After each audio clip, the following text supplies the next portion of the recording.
ಈಗ ಇಲ್ಲಿ ಸರಣಿ ಸಾವು ಅಂತ ಇದರಲ್ಲಿ ಅಂದರೆ ಜಸ್ಟ್ ಕೇಳ್ತಾ ಇದ್ದೀವಿ ಅಷ್ಟೇ.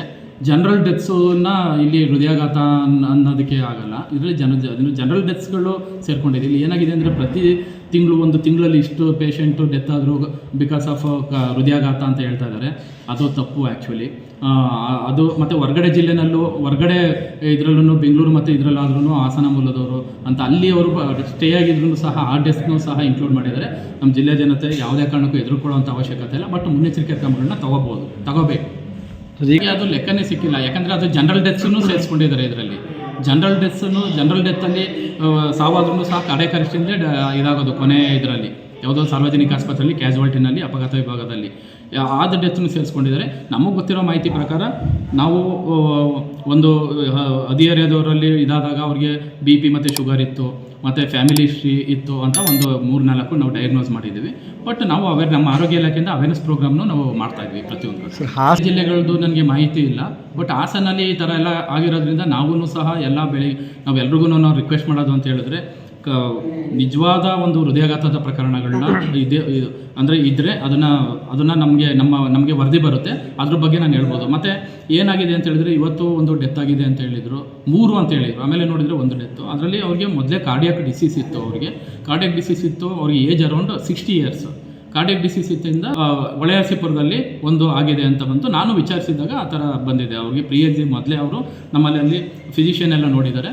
ಅವ್ರು ಬರುವಷ್ಟರಲ್ಲಿ ಡೆತ್ ಆಗಿತ್ತು ಅಂತ ಹೇಳಿ. ಬೇರೆ ಯಾವುದೇ ಕಾರಣಕ್ಕೂ ಆತಂಕ ಪಡುವಂಥ ನೆಸೆಸಿಟಿ ಇಲ್ಲ. ನಮ್ಮ ಆರೋಗ್ಯ ಇಲಾಖೆಯಿಂದ ನಾವು ಎಲ್ಲ ನಮ್ಮ ಸಾರ್ವಜನಿಕ ಆಸ್ಪತ್ರೆಗಳಲ್ಲಿ ಮತ್ತು ನಮ್ಮ ಪ್ರಾಥಮಿಕ ಆರೋಗ್ಯ ಕೇಂದ್ರ ಲೆವೆಲಲ್ಲಿ ಮತ್ತು ಹಿಮ್ಸಲ್ಲಿ ಇದಕ್ಕೆ ಎಲ್ಲ ಥರದ್ದು ಚಿಕಿತ್ಸೆ ಅವೈಲಬಿಲಿಟಿ ಇದೆ. ನಮ್ಮಲ್ಲಿ ಸ್ಟೆಮಿ ಪ್ರೋಗ್ರಾಮು ಇದೆ. ಇದರಲ್ಲಿ ಸ್ಟೆಮಿ ಪ್ರೋಗ್ರಾಮ್ ಅಂತ ಹೇಳಿದ್ರೆ ನಾವು ಜಯದೇವ ಹೃದ್ರೋಗ ಸಂಸ್ಥೆ ಜೊತೆಯಲ್ಲಿ ನಾವು ಒಂದು ಇದು ಮಾಡ್ಕೊಂಡಿದ್ದೀವಿ. ಟೆಲಿಮೆಡಿಸಿನ್ ಒಂದು ಇದ್ರ ಥರ ಮಾಡ್ಕೊಂಡಿದ್ದೀವಿ. ಮತ್ತು ನಮ್ಮ ಹಿಮ್ಸಲ್ಲೂ ಸಹ ಎಲ್ಲ ಥರ ಸೌಲಭ್ಯ ಇದೆ. ಅಲ್ಲೂ ಕಾರ್ಡಿಯಾಲಜಿಸ್ಟ್ ಇದ್ದಾರೆ. ಮತ್ತು ಆತಂಕ ಪಡಬಾರ್ದು. ಬಟ್ ಮುನ್ನೆಚ್ಚರಿಕೆ ತಗೋಬೇಕು. ಏನಂತ ಹೇಳಿದ್ರೆ ಯಾರ್ಯಾದ್ರೂ ಎದೆನೋವು ಅಥವಾ ದವಡೆ ನೋವು ಬರೋದು, ಭುಜ ಪೇನ್ ಬರೋದು ಅಥವಾ ತಲೆ ಸುತ್ತು ಬರೋದು, ಉಸಿರಾಟ ಸಮಸ್ಯೆ ಇದ್ದರೆ ಇಮಿಡಿಯೇಟಾಗಿ ಸೆಲ್ಫ್ ಟ್ರೀಟ್ಮೆಂಟ್ ತೊಗೊಳ್ದೇ ವೈದ್ಯರ ಹತ್ರ ಬಂದು ಚಿಕಿತ್ಸೆ ತೊಗೋಬೇಕು. ಮತ್ತು 1 hour ಗೋಲ್ಡನ್ ಅವರ್ ಅಂತ ನಾವು ಹೇಳ್ತೀವಿ. ಅದನ್ನು ನೀವು ಇದು ಮಾಡಬೇಕು, ಉಪಯೋಗಿಸ್ಕೊಬೇಕು ಅಂತೇಳಿ. ಹೌದು, ಯಾವುದೇ ಕಾರಣಕ್ಕೂ ನೆಗ್ಲೆಕ್ಟ್ ಮಾಡಬಾರ್ದು. ಇವನ್ ಎದೆನೋ ಬಂದ್ರೂ ಸಹ ಯಾರೂ ನೆಗ್ಲೆಕ್ಟ್ ಮಾಡಬಾರ್ದು. ಬಂದು ಒಂದು ಸಿಂಪಲ್ ECG, ಒಂದು ಡಯಾಬಿಟಿಸ್, ಒಂದು ಹೈಪರ್ಟೆನ್ಷನ್ಗೆ ಒಂದು BP ಚೆಕ್ ಮಾಡಿಸ್ಕೊಬೇಕು. ಅದು ಕಂಪಲ್ಸರಿ. ಮತ್ತು ನಿಯಮಿತವಾಗೂ ಸಹ ಮತ್ತು ಫ್ಯಾಮಿಲಿ ಹಿಸ್ಟ್ರಿ ಇರೋರು ಭಾಳ ಹುಷಾರಾಗಿರಬೇಕು. ಮತ್ತು ಇವಾಗ ಅರ್ಲಿ ಏಜಲ್ಲಿ ಹೈಪರ್ಟೆನ್ಷನ್ ಮತ್ತು BP ಶುಗರು ಬರುವಂಥ ಸಾಧ್ಯತೆಗಳು ಇರ್ತವೆ because of life style and ಇದು. ಅದಕ್ಕೋಸ್ಕರ ಅಂಥವರು ಸಹ ನೆಗ್ಲೆಕ್ಟ್ ಮಾಡ್ದೇ ಕರೆಕ್ಟಾಗಿ ಬಂದು ಅವರು ಸೆಲ್ಫ್ ಟ್ರೀಟ್ಮೆಂಟ್ ತೊಗೊಳ್ದೇ ವೈದ್ಯರ ಹತ್ರ ಬಂದು